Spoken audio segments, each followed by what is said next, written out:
allegiance to the flag of the United States of America and to the republic for which it stands, one nation, under God, indivisible, with liberty and justice for all. Roll call. Chisel. Here. Bell Richard. Here. Carlson. Here. Luce. Here. Bergen. Here. Hadley. Here. Johnson. Here. Have approval for the agenda. I motion to approve the agenda. Second. Any discussion or additions? Roll call. Bell Richard. Aye. Bergen. Aye. Hadley. Aye. Johnson. Aye. Luce. Aye. Carlson. Aye. Chisel. Aye. Okay, public comment, update, and report from Decorah Area Chamber of Commerce. Christina Wilchin. Because I had the weekend to think about this, I need a few updates. So it's different to have to do your Dropbox.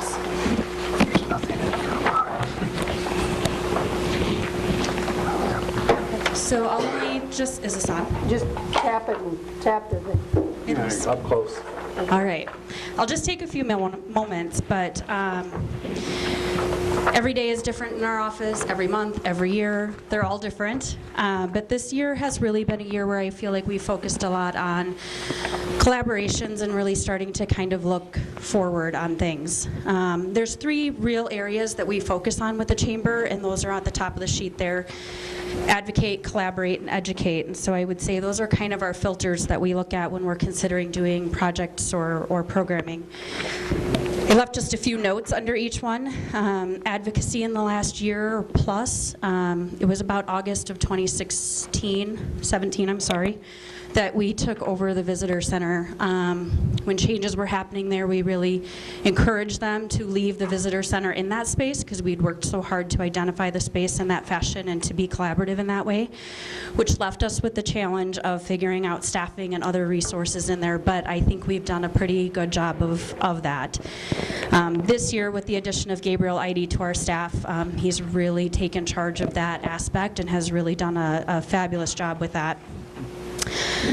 In collaboration, you know, I think you're all aware of some of the situations and things that have gone on with partnerships in our building, but I'm just really excited and encouraged about collaborations and conversations with economic development, and not just between Stephanie and myself, and I think we've worked really hard to create a great relationship, but that relationship and those positive conversations have been extended to our boards, and so I'm personally very encouraged by that too.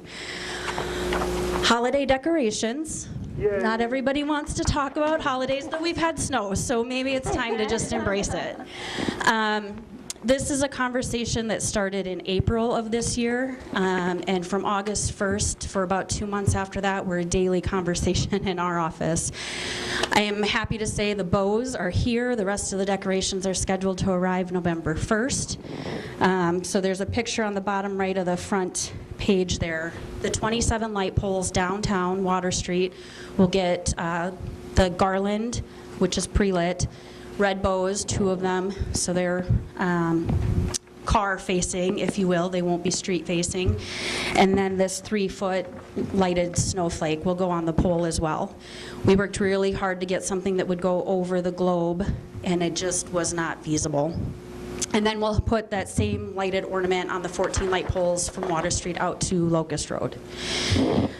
Very expensive project, and this is all commercial grade product, which is not what we've had in the past, so ideally it lasts longer, but it comes with a $28,000 to $29,000 price tag. So I'm very happy that SMID made a very healthy contribution to the project, $25,000.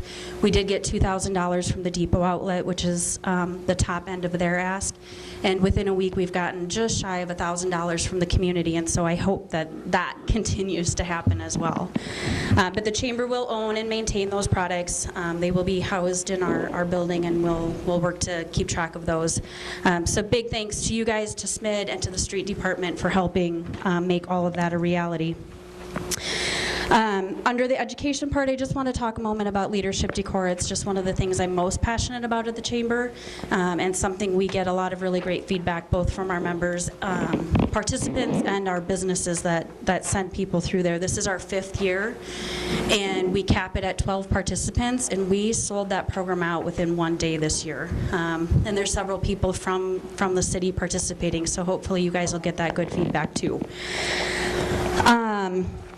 I find that there's a lot of questions about the Chamber, who we are, who we represent, what we do. You know, our name doesn't necessarily just imply that, but I do want to share that we have 354 members. 50 of them are outside of Decorah, and that might even mean outside of the state. So our name implies a territory that may not hold true or be reflected in our whole membership. Hotel Motel is going well. I hope you guys are getting positive feedback on that side of things too. And they have funded some pretty good projects here this fall. The tourist information, that display is now between our building and the Oneota Professional Building. Not a great photo here because it should be full of brochures, right? And generally it is. So this is a much better, more attractive and accessible display than we've had out there in the past. And Hotel Motel also helped us upgrade our drinking fountain in the building with the bottle filler, which has been well received. On the back of your sheet, there's a lot of data in regards to the visitor center. No surprise, July is our busiest month.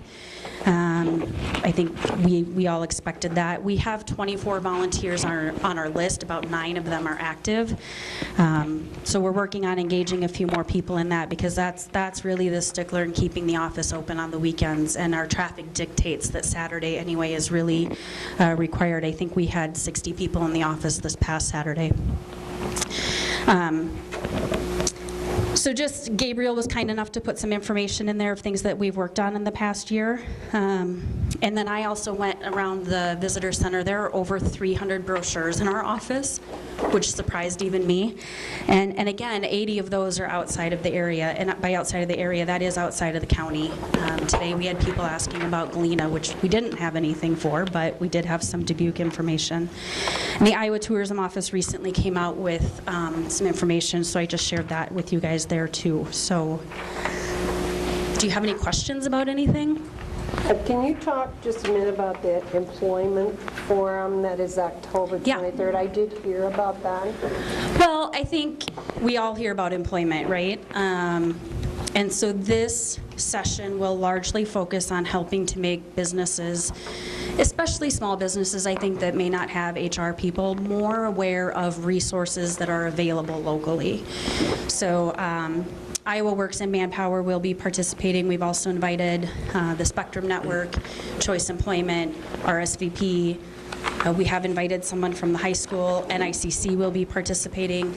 And so just, again, creating awareness of resources that are available, and then also maybe trying to make some connections with people who are helping people find employment, and whether that be Choice Employment or some of those alternative kind of solutions too. Yeah. Questions from the council? Christina, can you talk about the chamber dollars, the $110,000? Is that per year, or? So the $110,000 is last October to today. And how does that compare to previous years? It's down a little bit, but not substantially. Okay. That's pretty average, I would say. We've been, I think our highest year was 185. And so those chamber dollars are, any chamber member business is eligible to redeem them. And we do monitor that. Anything else? Well, thank you very much. Yeah. Appreciate the work that you're doing, and collaboration and partnership that's going into that. Yeah, partnerships are important, and you guys are a big partner of ours too, so we thank you for that support as well. Thank you. Is there anybody else to speak to the council that are not on the agenda? Is that on any issue? Is it on an issue on the agenda? Yeah. So No, it's on I just anything. want to ask some questions at some point. Okay. And are your questions in relation to something on the agenda? Okay. I will check to see your hand when we get to that point. Okay, consent agenda. The consent agenda this week consists of minutes of the October 1, 2018 meeting, claims, consider C3 commercial design review for 109 East Water Street for Wild Ritz Salon and Spa sign, partial pay estimate number 1, Vernon Street storm sewer in the amount of $20,506.32. Consider approval of a recommendation to enter into a cooperative agreement with the Iowa Civil Rights Commission. Consider a special event application to drive golf cart on City Street, the Schluter-Wagner wedding, Saturday, October 20th, 2018 at approximately 3 o'clock.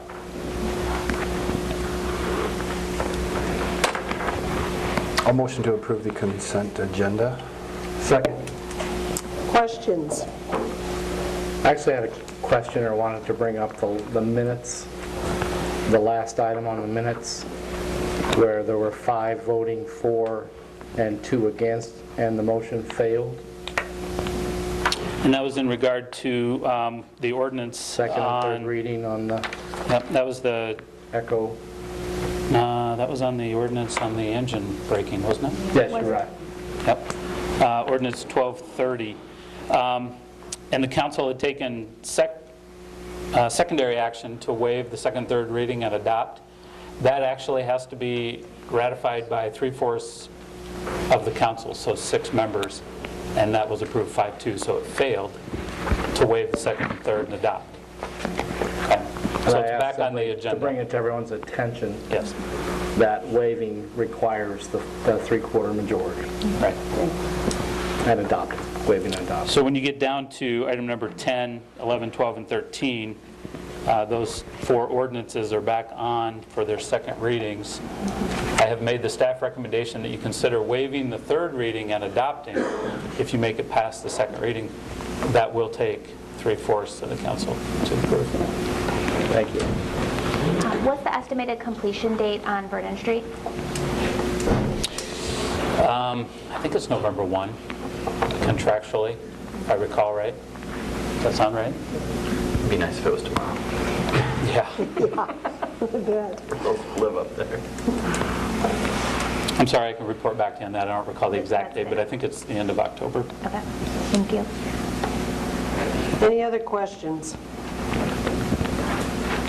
Roll call? Bell Richard? Aye. Hadley? Aye. Johnson? Aye. Luce? Aye. Carlson? Aye. Chisel? Aye. Bergen? Aye. Presentation, discussion, and possible action regarding grooming subdivision sidewalks and review a planning and zoning commission recommendation for the same. Okay, just as a little backstory, well, I guess first introduction, sorry, Jeff. Jeff Shug is here from McClure Engineering. If you'll recall, I think it was back in April or May, Planning and Zoning Commission and the City Council hired McClure to look at the sidewalks in the Bruning subdivision on a conceptual level, and they've completed that work. They reported out to the Planning and Zoning Commission in July 18, after attending a couple of different meetings with the Planning and Zoning Commission to review the nature of the topography, the conditions of the streets, and just the practicality of installation of sidewalks in and throughout that subdivision. I've written a fair amount of notes in my background. I'll kind of skim those. If anybody from the public would like to see that, I can certainly share that with you. Basically, what the Planning and Zoning Commission is recommending is that sidewalks are installed in the Bruning subdivision, but they're installed in such a way that it makes financial and economical sense. As we all know, that subdivision has some pretty challenging topography. To come in and retrofit sidewalks, I think it was revealed during the conversation with the Planning and Zoning Commission, the had we put sidewalks in when the subdivision was first developed, it would have been a lot easier. But one of the recommendations that Jeff and his team came up with is looking at the existing roadway profile, because it is pretty generous. It's about 30 or 31 feet, which is wider than even the SUDAS specifications for street would allow. And so by looking at this California concept or placing the sidewalk closer to the curb, it's believed that we could use the existing grade profile that's there for the street and be less disruptive to the landscaping and utilities that are in the right-of-way and those types of things. So that's one concept. As the Planning and Zoning Commission reviewed that and engaged in further discussion, they did vote to recommend sidewalks on all the cul-de-sacs, again on one side or the other, except Eileen Court, which is the shorter cul-de-sac on the south side of the development. I do have some conceptual plans here that Jeff and his team shared with the commission. I guess the only caveat to these, and I only printed 4 or 5 copies, is that while they show sidewalks on the outside generally of the, what we call the loop, that may not be where they end up once we get into a surveyed design study phase. Again, the recommendation of the Planning and Zoning Commission was that sidewalks be installed, but they be installed on one side or the other, depending on the most feasible method to install. The idea of the California sidewalks, I think the commission liked that concept as a way to minimize the impact, but still achieve the goal. But I think they would also look at traditional sidewalk cross-sections if that were a practical solution as well. So in other words, not this California style throughout, just for the sake of the California style, but if it made sense and it were more economically feasible or practical.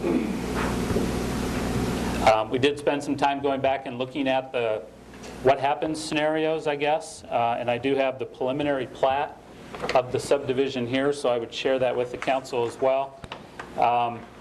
Somewhere between the preliminary plat, which shows sidewalks, actually on the inside of the loop, and again in a preliminary discussion, preliminary plat approval process, it tends to be more conceptual.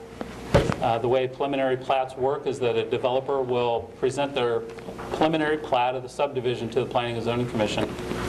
The commission will look at that, match it up against the code, make sure it has all the elements necessary. And then those are really the go letters, if you will, for the developer to go construct and build the subdivision. Somewhere between the preliminary plat and the final plat, sidewalks were removed from the subdivision in its entirety. And so they're not reflected on the final plat. I think the Planning and Zoning Commission looks at the preliminary plat and says, well, it was intended for sidewalks. They were not put in. But understanding that the preliminary plat is a conceptual document,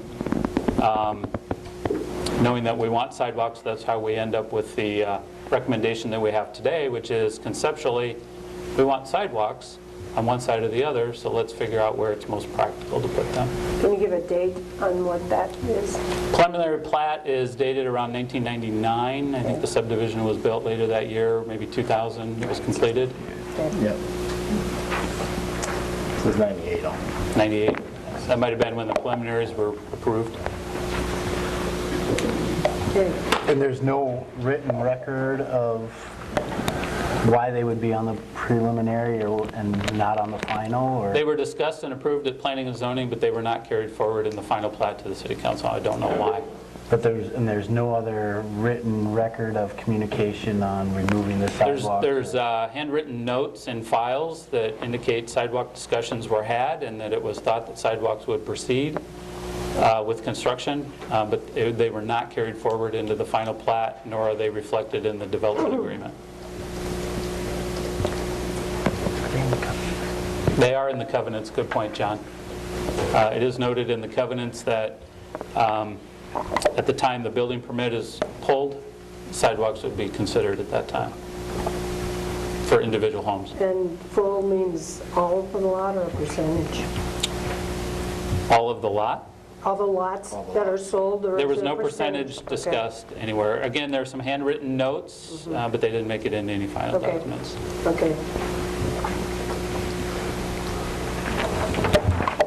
Yeah.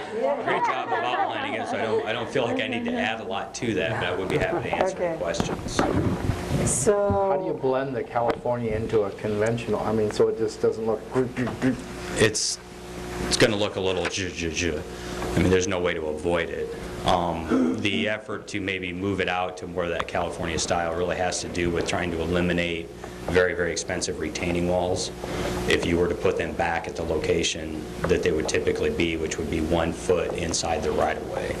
There's just a lot of slope within that subdivision, and being able to, kind of meander them out to be a California sidewalk to get around a particular area where a retaining wall may be needed, may be an option to save some money. So. And is there an opportunity to design that intentionally so there is a meander effect instead of a... We will do everything we can to not make it look like a bunch of idiots through the whole thing. So, I mean, we're cognizant of that. So. and how does that affect when they're cleaning the streets? Do they just go up to the curb, or? That's a policy decision that the city will have to make. Okay. I mean, typically, our experience in most other communities, typically sidewalks are installed by the builder of the house. So it's not an expense that the city pays for anyway, for one. And number two, typically homeowners clean the sidewalks and the city does not, but you do have that little bit of a characteristic with that California sidewalk. When they clear the street, it's going to get a bunch of snow piled. So, I mean, there's policy decisions there that you guys are probably going to have to make in how the snow removal would happen on those sidewalks. Do you have an estimate or some way of quantifying how frequently throughout this plan California style would be Until we get the recommended? survey done and get out there, it's hard to say. I'm hoping that it's going to be a fairly minor percentage, but without that survey information and knowing what the retaining wall heights would be, because it's going to be a constant adjustment of weighing. If it's a really short retaining wall that would be needed, maybe 1.5 feet, then that's probably less expensive than redoing the curb and moving the curb out.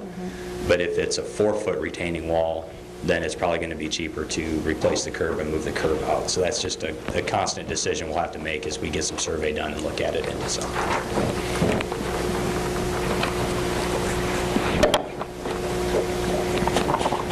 What would be the process going forward? As far as the design, Right, the so survey design? that would be engaging an engineer, McClure, since I've done some of the background work on that, if that would be the council's direction, to do that survey work and come up with maybe just shy of bid documents or some plan sets that you could look at in a little more detail and try to drill that cost down a little more. Right now, Jeff has provided, a rough estimate based on linear footage of sidewalk.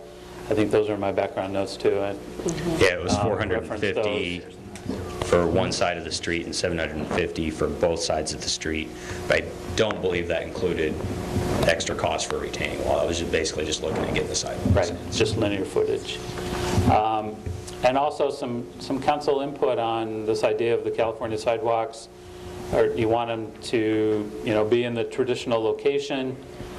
Do you mind if the sidewalks are on one side in one stretch or one block? There aren't really blocks up there, but if you looked at the north section as one block, and maybe they're on one side there, but then they move to the other side on the west block, if you will, and then maybe move again on the south side, for an example. I don't know if the council has any opinions on the location of the sidewalk one way or the other.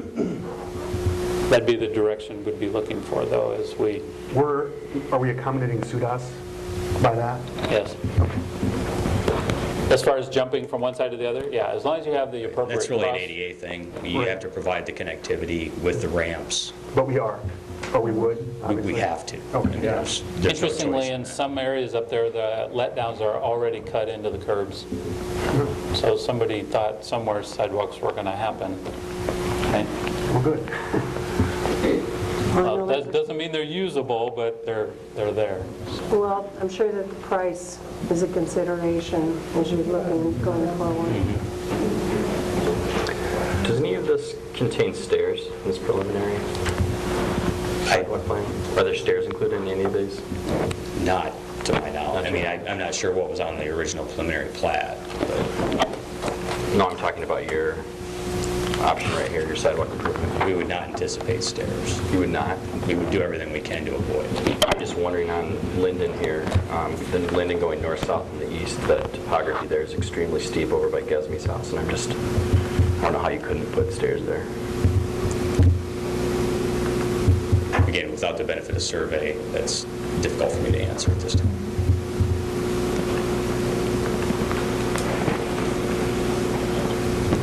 And then the part of Linden that's coming right down from Vernon, that doesn't look like it has sidewalks on it, would that be the California section? We haven't determined where the California section would be yet. Okay. And it may jump around a little bit in pieces based on topography. That's where we need the survey information to really be able to look at that.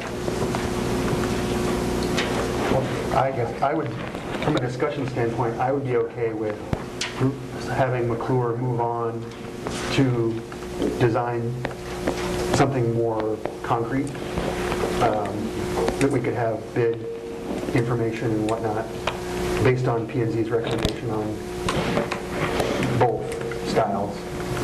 Would it be helpful for you as a council if we didn't go to a complete design where it was ready to bid, but we got the survey done and did enough design work to understand what the layout would be, but didn't go to a full set of plans, bid documents? Because you do the survey first, correct? The survey would be the first thing that would happen, yeah. And you could do that before snowfall. Of this year? Yeah. You're not going to get any sidewalks in this year. Right. So we're going to have the benefit. But can we, could you have the survey done? Oh, so yeah, that we can- yeah. Okay. Yep. And would that get us to the point of being able to know for the property owners, figures for the assessments? Right, once we have a closer price, then we can look at our assessment schedule and kind of drill that down a little closer. And just so the council knows too, and for the public, I know I received a couple of phone calls over the weekend on this too. While this time today is set up to present planning and zoning recommendations to you, many of you have attended P&Z meetings, over the summer, but this is that first formal presentation of their recommendations. If you move forward and you get to special assessments and a bidded project, those have their own public hearings and public input time with them, similar to what the Planning and Zoning Commission went through. But we would have very specific data at that time if you move forward. Okay. Yeah, I guess to your proposal of sort of a phase and where we can look at something a little bit more concrete, I think in general, I support the one-sided sidewalks that may switch back and forth, but it would be really helpful to actually see where those switches would take place. Yeah, I think what we would do is there's a difference between doing the design work, and then there's a whole lot of work that is just putting the plans together in order to be able to publicly bid it. So I think we would do the work to get the design complete so that we would know where all the slopes and grades and where everything would go and get you a firm cost estimate, but not take that next step where we actually put it into a set of plans yet. Gotcha. That would kind of be the break point. So I guess our intent would be to fully inform you of where they would be, what the slopes would be, and what it's going to look like, but not have the bid documents to go out to bid yet. That would come later, if you chose to move forward. Any other questions or? Just so I understand, so it's the understanding of the council with moving forward with this area for sidewalks, this would be more of a project that's assessed, contrasting to all other sidewalks in the city where homeowners are responsible for just doing it. Right. This one's a separate beast. It'd be a city public bid project that would be accessible back to the homeowners. In your current policy, Dan, I know you and I had a conversation about that a while ago, and I think Steve and I did too, regarding the adopted, there's a few copies of that to send around. The city's sidewalk policy was adopted in April And again, after last winter, spring conversations with planning and zoning, and it came back to the city street committee and then the full council for adoption in April. I think it's on the last page or second to the last page, Dan, you'd asked a question about how they're assessed. And it says any new sidewalks are assessed. If they're on a one side or the other scenario, they're assessed at 50%. To each side. To each side.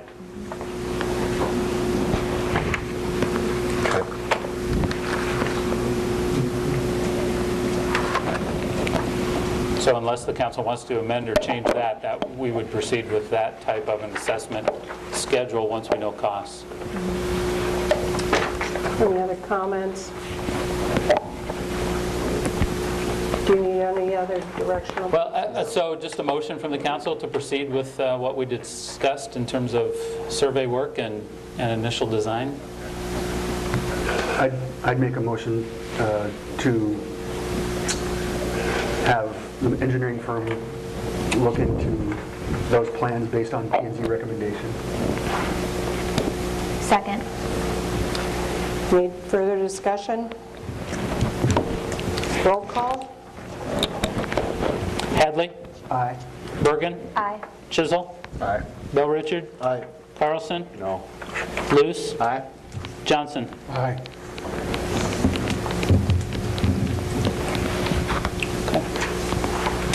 Thank you. Okay. Thank you. Thank you.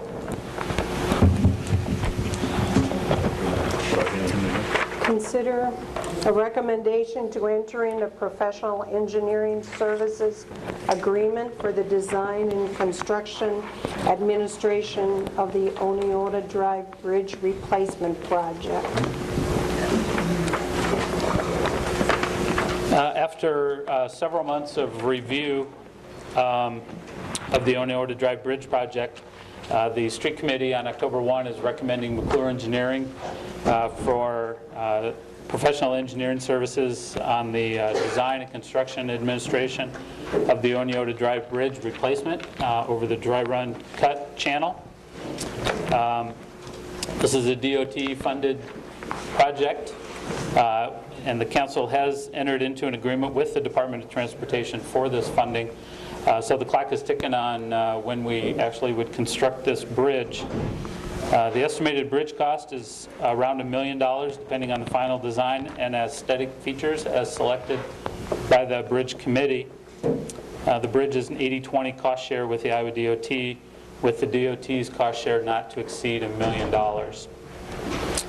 So suggested council action is to approve the professional services agreement with McClure in their amount of $257,750. So that's the recommendation on the table. And just for clarification, that $257,750 is included in that $1 million cost, correct? It's not.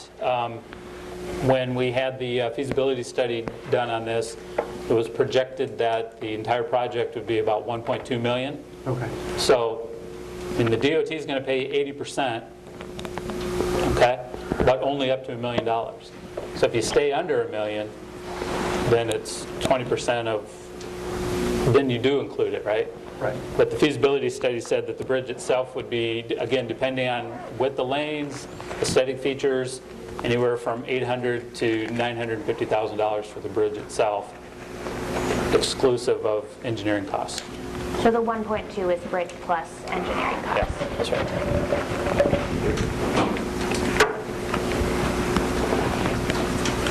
Did you make a motion on this? I did not. Okay. Are there any other questions? Are there any questions about the bridge? We don't have the exact design selected yet. We don't. During the feasibility study phase, I think there was some consensus that less is better, less is more, so narrower, more in keeping with the style that it is today.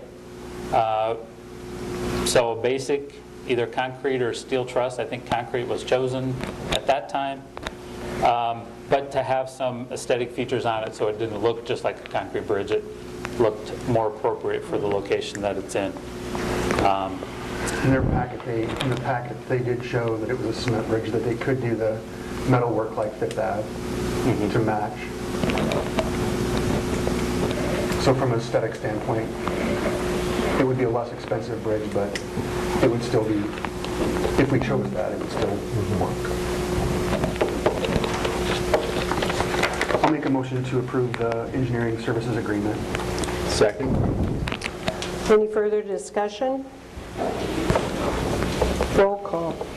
Hadley? Aye. Luce? Aye. Carlson? Aye. Bell Richard? Aye. Chisholm? Aye.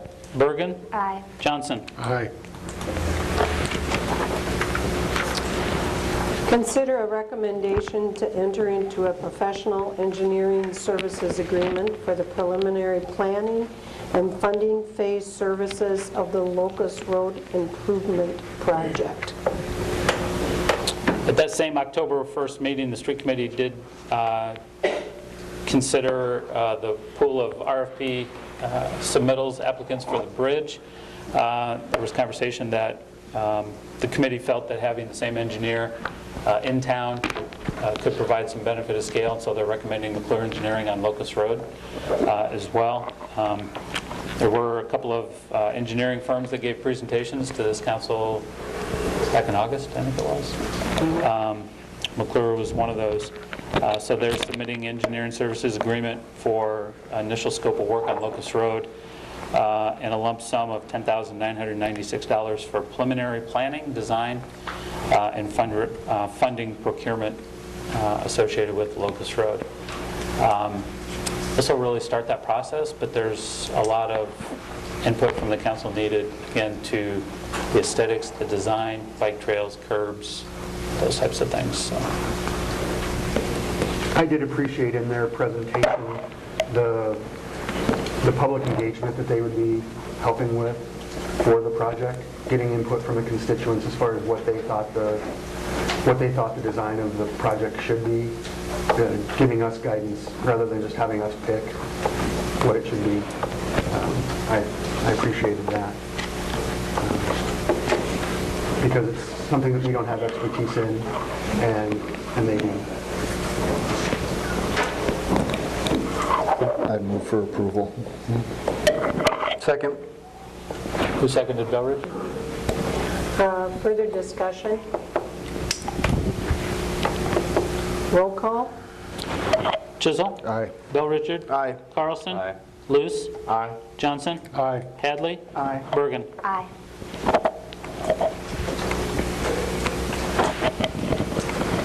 Consider council action move to approve a professional engineering services agreement for the preliminary planning and funding phase service of the Locust Road Improvement Project. That's what we just did. I just did that. It's misnumbered. Okay. Oh, okay, thank you. misnumbered.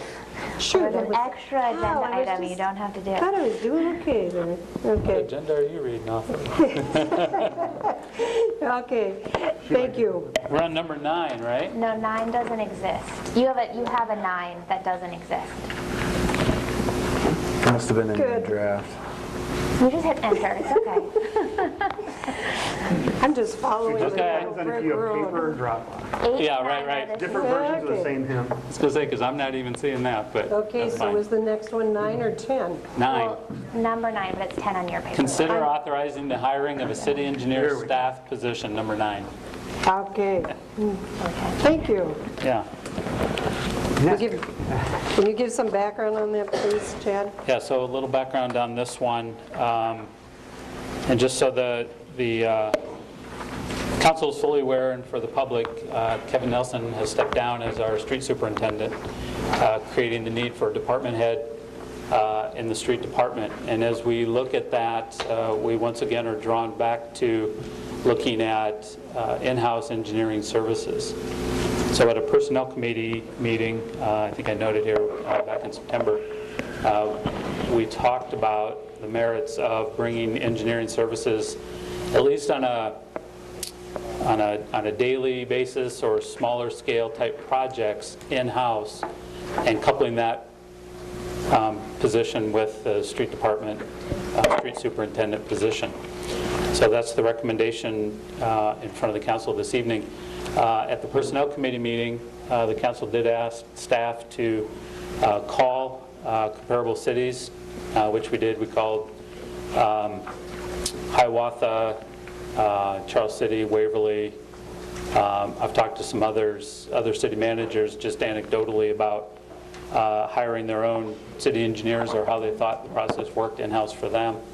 There are some background notes there. One of the bigger questions from the council, the Personnel Committee, was what will it take administratively to set up our own engineering department? All of those that we talked to said really very little. Some CAD software certainly is needed, but large printers, blotters, things like that, I think there are enough resources in the county that we could effectively partner with county engineer, county GIS, or whatever the case may be, at least initially until we would fully see this department, growing into whatever it might be. But the need wasn't recognized, at least what we received, to spend a ton of money on outfitting a full-service engineering department. And this would be able to do things like our concentric circle sidewalk plan, helping with designs like that, or like Vernon Street, right? That's right. Those scale projects. And I look at it from my perspective as well as zoning administrator. There could be some considerable zoning tasks taken off my plate that consume an awful lot of my time. I serve as the zoning administrator appointed by council and the floodplain administrator appointed by council. I spend a great deal of time reviewing site plans, sundry zoning issues that an engineer, and a lot of times I have to work with an engineer on some of those technical details. So an engineer looking at those things might be more efficient use of time than me doing it, not having that engineering background.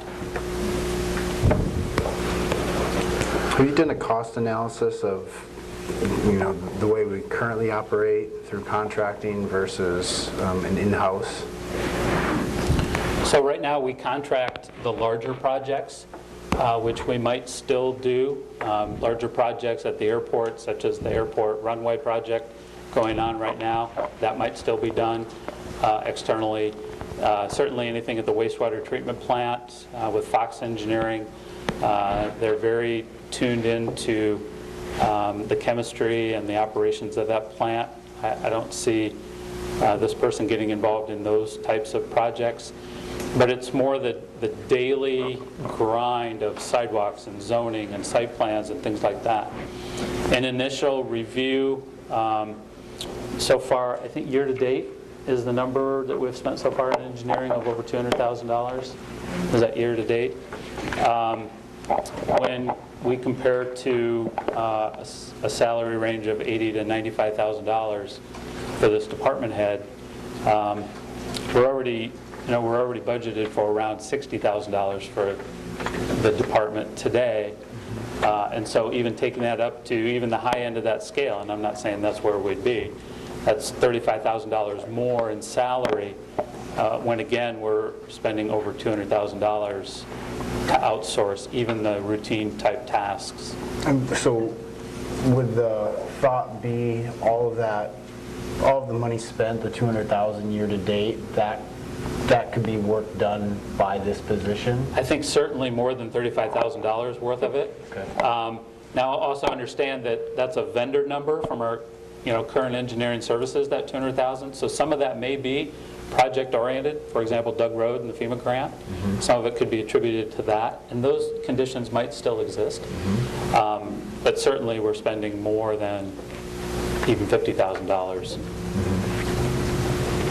And would those figures be typical, a typical year, Wanda? It varies from year. Wasn't there one year where it was $400,000? Let me look and see if I have the exact number too. Okay, so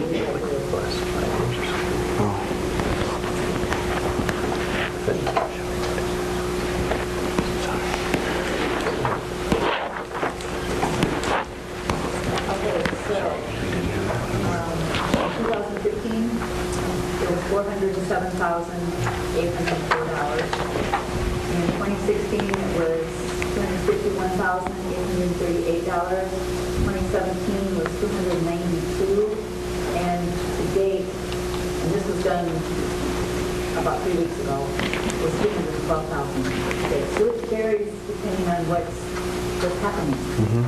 You know, Wonder were those calendar or budget years? calendar. Thank you. Chad,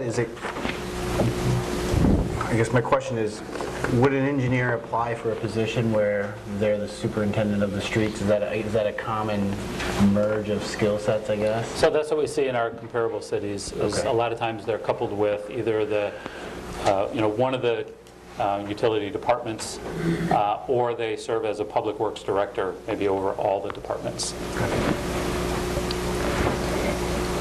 What would you see as a timetable for this? Well, we're operating without a superintendent today, so the sooner the better. I guess if we're going to proceed with it and the council is ready to do it, time is of the essence. And how does that fit into the current budget year that we're working with? So it would need to be amended depending on where the chosen candidate would fall. But right now, we're in that about $60,000 salary range budgeted. So again, depending on where you put the candidate in that pay scale, you'd have to amend for that difference. But I would hope that, in the rest of the fiscal year, we see that related cost savings off of engineering that we're not purchasing. I move to authorize the hiring of a city engineer staff position. I'll second it. Okay, tell myself who got that. I did. I'm not, no. Andy? Sure. Yeah, okay. Discussion? I think going forward, it's important to work with current street staff as far as making that a smooth transition. Also making sure that we've got coverage for the current tasks that are at hand. I know Kevin would be valuable for being able to tell that. But that would be one of the considerations and concerns that I would have until we get somebody in place and trained. Roll call. Can I ask one more question? Sure. So then would we effectively be adding an additional staff member to the street department? If Kevin is still on the street department? No, because we had a vacancy. Pete moved out to the wastewater treatment Yep. plant, so Kevin took his seat. So that will not be rehired and... Right. Okay. And the other question was, in terms of the P&Z work or the administration, is that what we found also in our comparable cities? Yeah, but like any comparable cities, there are differences too, Right, and it's its some own, do the zoning stuff. Some have an entire zoning department where they might have 2 or 3 staff that are doing all the zoning. They just oversee it, such as the case in Waverly. So it depends, and we need to just make our own mix, right? Yes. One thing I want to be very sensitive to is that we don't, oh great, we got a person that has a technical degree and a lot of background, and we just start throwing all kinds of things at them. I don't want to overload the position. I want to be sensitive, and I want to focus on the day-to-day engineering tasks that we've discussed, first and foremost. We also have a situation of wanting to have a city administrator who's able to function on some things that hasn't been on his desk because of the load that's already there, like economic development and various things. So that's why I'm wondering how much of the street is versus the zoning and the administration of that. So I hear you say we'll make it our own bailiwick to handle. And we can work closely with the personnel committee once we get some applications in and we start going through those, and we get somebody hired, trying to build that department or what that looks like. Some of that will be new for us. So. Roll call. Bergen? Aye. Carlson? Aye. Luce? Aye. Johnson? Aye. Bell Richard? Aye. Hadley? Aye. Chisel? All right. Number 10, consider ordinance 1227, approving requested rezoning classification for Echo Development and Randall Olson Decorah Business Park, Suite Parkway property, a parcel from annexation to R3 Multiple Family Residential District, and a parcel from C5 Office Park Commercial to R3 Multifamily Residential District. Second reading. I'd move 1227 for approval. Second. Discussion.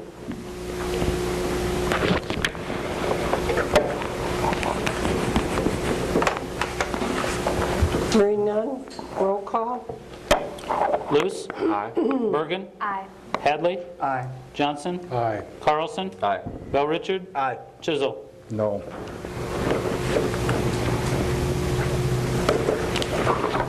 I move to waive the third reading of ordinance 1227 and adopt. Thanks. Is there something holding the project up? I mean, is this holding the project up where waiving the third reading would be beneficial? I don't believe so. Project manager's here. Yeah, no.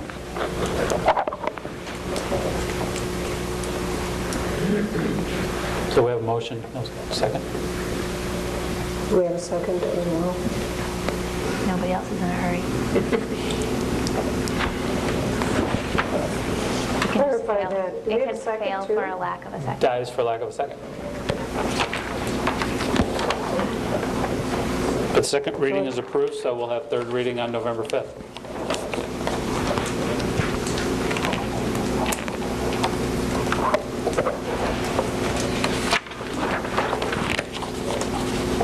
Consider 1228, amending ordinance 1214, designating an area of Decorah as the 2014 Decorah Housing Urban Revitalization Area. Second reading. Okay. I move for ordinance 1228. Second. Discussion. I'm not going to repeat what I said other than I like the project, I like the location, I just think the abatement's too high. I've actually changed my opinion. I agree with Mr. Bell Richard, and I'd like to renegotiate the percentages.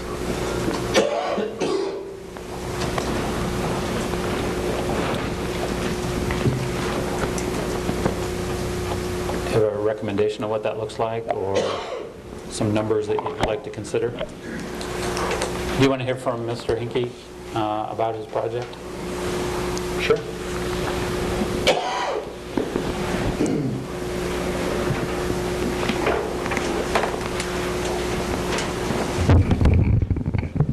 Hello, everyone. Thanks for having me back. Is there any questions or anything, Mr. Carlson, that we can answer? Are the terms non-negotiable, or is this first and final offer? It's one that we've looked at comparative to other cities, comparative to the hotel project. That's where we drew the numbers from. For our position, for the scale of the project and some of the variable unknowns, we'd like to keep it at these. Further discussion and maybe some opinions on why you feel it is too high might lead me to be able to answer some of those if you have any that exist.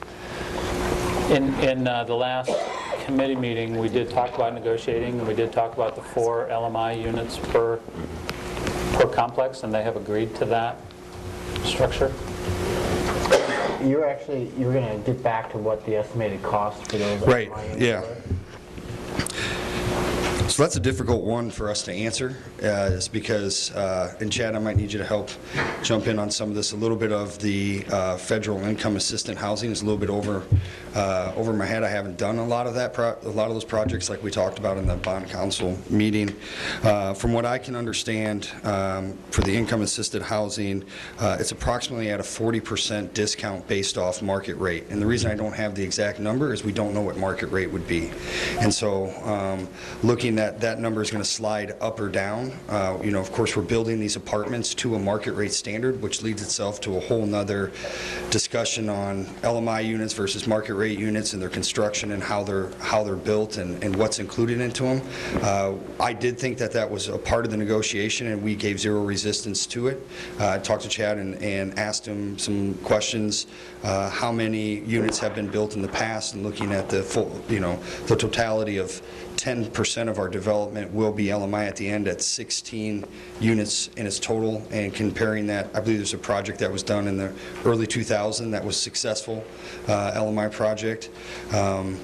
So to answer specific, it's going to cost us X amount of percentage. I don't have that. It's a variable scale. The best I can tell you is that it's comes out to be about 40% discount per unit based on what that market rate unit is. So, and before you ask, because I know it's probably what's our market rate going to be, and I don't know yet. And in development, sometimes you can be viewed, especially on record, as a liar if I say it's going to be this. I don't know. We're still looking at those market rates still go up and down. Construction costs play heavily into that. And hopefully have a great pre-leasing campaign and get a lot of units, and those play all into that role, to be as much as honest as I can be. Just for point of clarification, is the 540,000, is that per unit, or is that the total amount? That's per building. Per building. Over 10 years. Over 10 years. So if they build every 10 years, this could stretch out for 40. By building, though. I mean, it's not like the whole complex. No, but...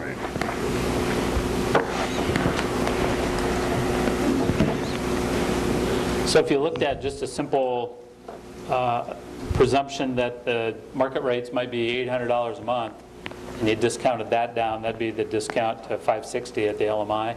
Again, what we don't know is whether that's a studio or one bedroom or two bedroom, but somewhere in that $800 range is probably within their full scope of marketability.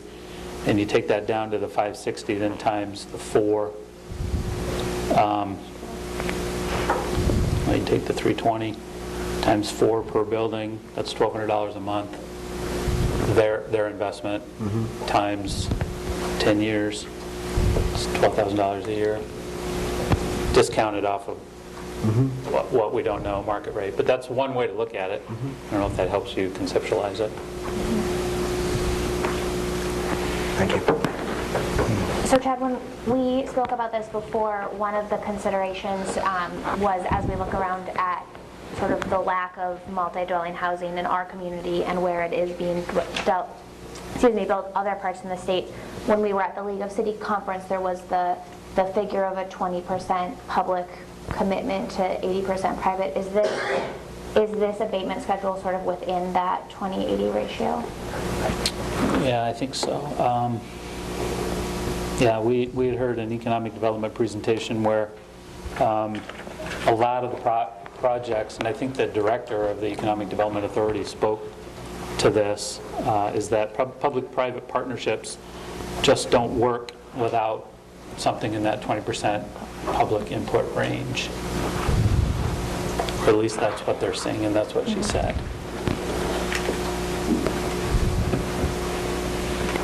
So this is the second reading? This is the second reading on this amended ordinance. You're in at about 17% if they meet the minimum assessment valuation that they pledged. I guess I would be a little curious as to, what kind of units would be available for LMI. Would they be single bedroom? Would they be double bedroom? Would there be a variety, or would they just be the smallest units that you could? I don't have the breakdown in front of me, but there'll be I brought it back to you. I can lay out the exact number. I don't want to tell you off the top of my head how many, but I feel like we have more one-bedroom studios than we have two-bedroom. I feel like there was only a few two-bedroom per floor. Okay.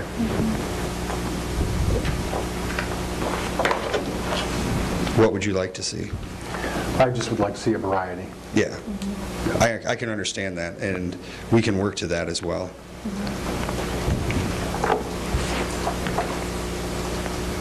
But I'm satisfied with the negotiation that we've had to date, and the fact that it's a 17% beats 20. I think I'm in. So I'm looking for a motion. Actually, you have a motion by Johnson and a second by Luce. Thank you. Okay. Thanks. Thank you. Thank you. Any other discussion? Roll call. Johnson? Aye. Luce? Aye. Carlson? No. Bell Richard? No. Chisel? No. Bergen? Aye. Hadley? No. Okay, so the motion fails.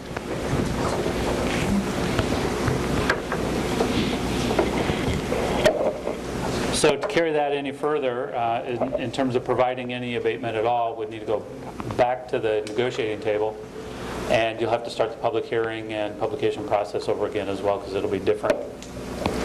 I would like to see the mix in writing before we bring it back. The LMI mix. I would just like to see what units they are per building before we vote again. So Dan, that's your committee.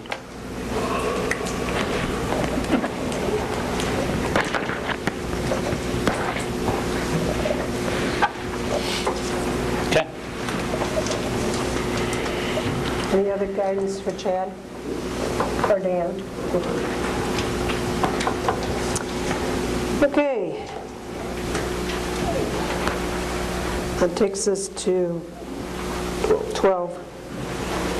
Consider ordinance 1229, an ordinance vacating a certain parcel of Kerr Drive in the northwest corner of the southwest quarter of the southwest quarter of the southwest quarter of Section 21, Township 98.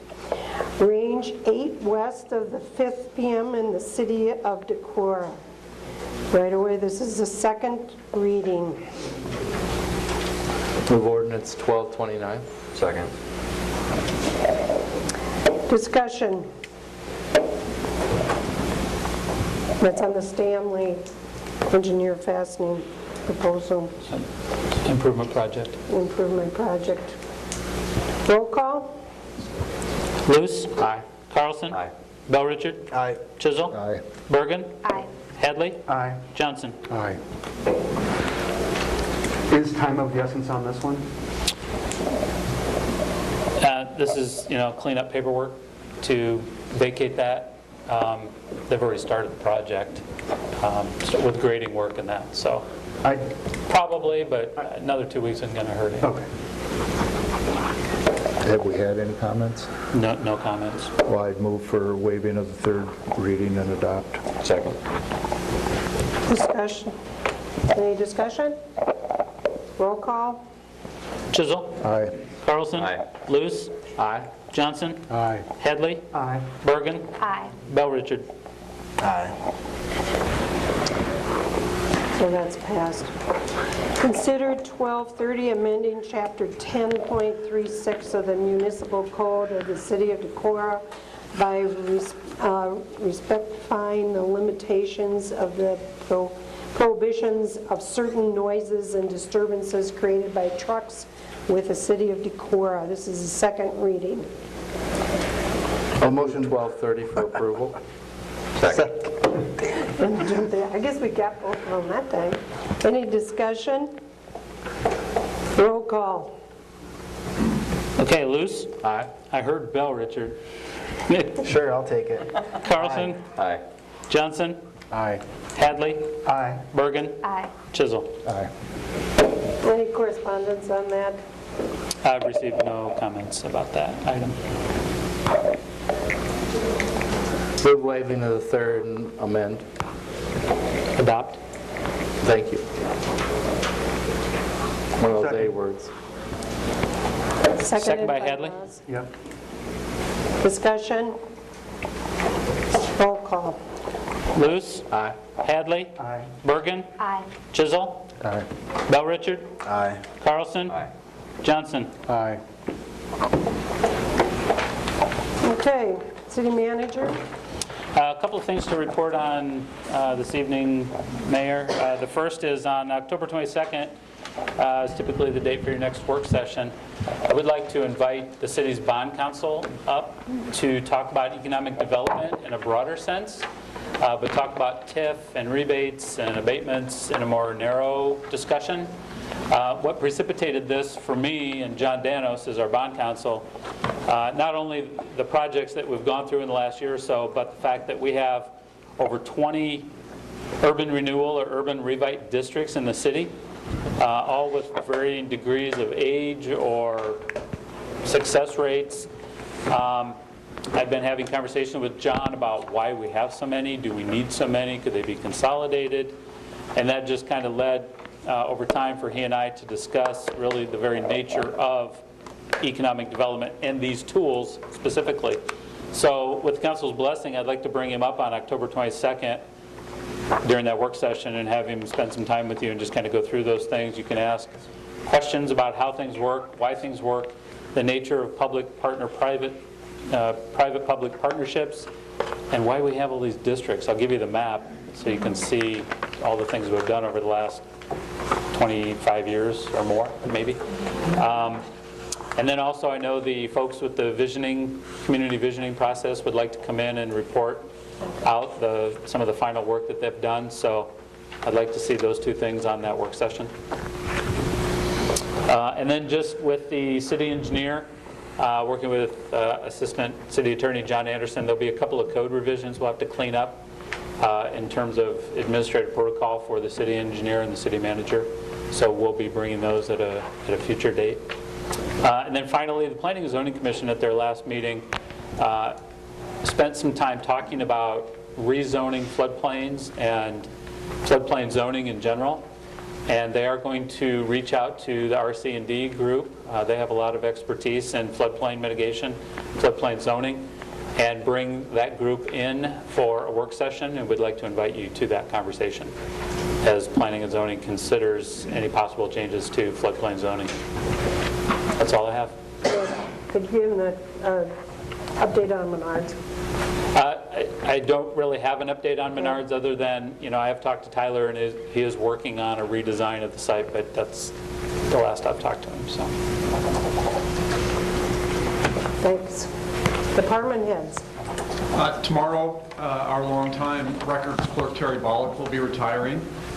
Terry's been with the department for 35 years, and I'd just like to recognize her many contributions and service to the department and to the community over a very long time, and just publicly thank her for all of that.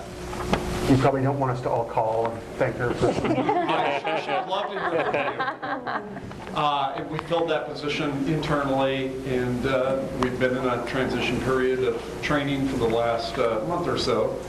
So Carrie Sovereign, who took that position, is ready to pick up and continue on in that position.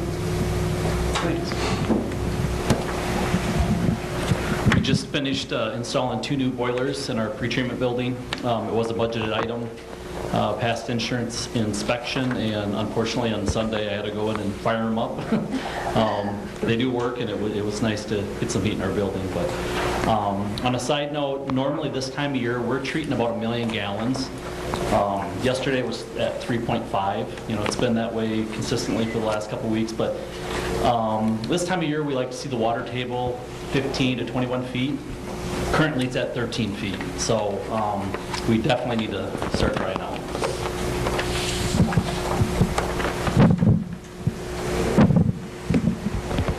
I trust you all found the September treasurer's report at your seats. If you have any questions about that, just give me a jingle and I'd be happy to walk you through it. You will be getting those every month from now on. And that would have been from July 1st to the present? Or is No, it just for the month. Just a It's month, just for I gotcha. September. Your finance chair has always gotten these, but I kind of feel like you should all have them. Okay. So you'll be getting these each month. Thank you. An update on our number 6 well. Thursday, the new pump was installed with the piping and the rebuilt motor. Friday, we fired it up and flushed for a while. It was disinfected at the end of the day, and we disinfected over the weekend.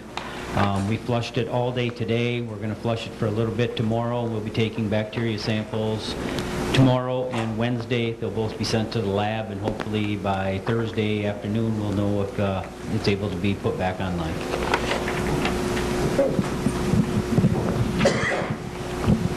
Our November library board meeting has been moved to Friday, the 16th of November at 4 p.m. Normally we meet on the second Monday, which in November would be the day that Veterans Day is observed and will be closed that day. So Friday the 16th. We have gotten word that the Toys Go Around board would like to address the library board to talk about an extension of their tenancy in our building. So they will be on the agenda for that day. Of course, that meeting is open to the public. The board bylaws do state that anyone wishing to address the board on a particular issue notify either myself or the board president, Andrea Beckendorf, in advance 24 hours prior to the meeting. Thank you.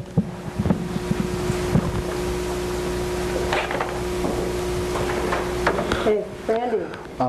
Last Thursday, the Hotel Motel Committee met. We do have a full roster now on our committee. Started working on the marketing plan for 2019. And we may have some ad hoc meetings between now and January before we adopt, so that we got something a little bit more concrete. Okay, thanks. Dan? The work session, that's on the 22nd, so next Monday. Yes. Can we talk about the abatement, or Echo's abatement at the work session? And then... How long do you want to stay around? But yes, you could. Well, we'll have to do a meeting one way or another. We might as well make all of you be a part of it instead of just the committee. Sure. And do you want that work session to start at 5:15? Or what's the earliest you all? Usually we started it at 5:45, or is 5:15 okay? 5:15. Okay, that sounds good. 5:15? 5:15. All right, I'll put those 3 items on. Chad, just while we're talking about it, would it be possible to get the maps that you were talking about and the visioning documents ahead of that meeting? Yeah, actually I have a USB on my desk today, so I will get those in the Dropbox to you as well. Okay, thank you. The only other thing is we have a school task group meeting on October 30th. Did it get confirmed? Yes, I'll invite you. Nothing at this time, Mayor. Did attend the Iowa Government Finance Initiative training in Mason City and received some pretty interesting information that's available to us free that talks about specifically Decorah and looks at both demographic and population, demographics, various things, but also finances. And does, since they started gathering data in 2013, so they've got 4 years to be able to compare against, to look at, to see how trends are in various things. They also have a new instrument that they've released and they were announcing during these workshops having to do with debt. And so they, for that one is an expensive, it's an inexpensive, but it has a cost of a sandwich almost, depending on how much sandwich you like. But it would be a good thing for us to look at our general obligation bonds and where we've been at in the past, where we're at now, and compare what our obligation is versus how much we could, and how that stance is, what could be done. It would fit right into the having the bond officer come for the work session too. So I'm hoping that we can spend the $10 and get that for our city too as a tool to be able to utilize. Johanna? Nothing, Mayor. Councilperson Lewis and I and a couple community members attended the sustainability workshop conference in Dubuque. During those meetings, I had a chance to talk with representatives from Alliant and from Black Hills Energy about potential partnerships that we could look at to increase efficiency within the city of itself. And so they'll be getting back with us on potential partnerships. And our Luther students on break. So I want to welcome the Boy Scouts that are visiting as far as government is concerned. If you have any questions, feel free to come up and ask any of the city council afterwards. Okay, anything else? Well, I forgot, holiday light setup will be before our next meeting on November 3rd. Correct, Wanda? So if any council people feel the desire, come on out and help us set up the lights. And you're doing that on November 3rd? On November 3rd is the community volunteer. There will be some work done on the 1st and 2nd as the lights get put out, but... Hey, thanks for the information. Do you have a motion to adjourn? So moved. Okay.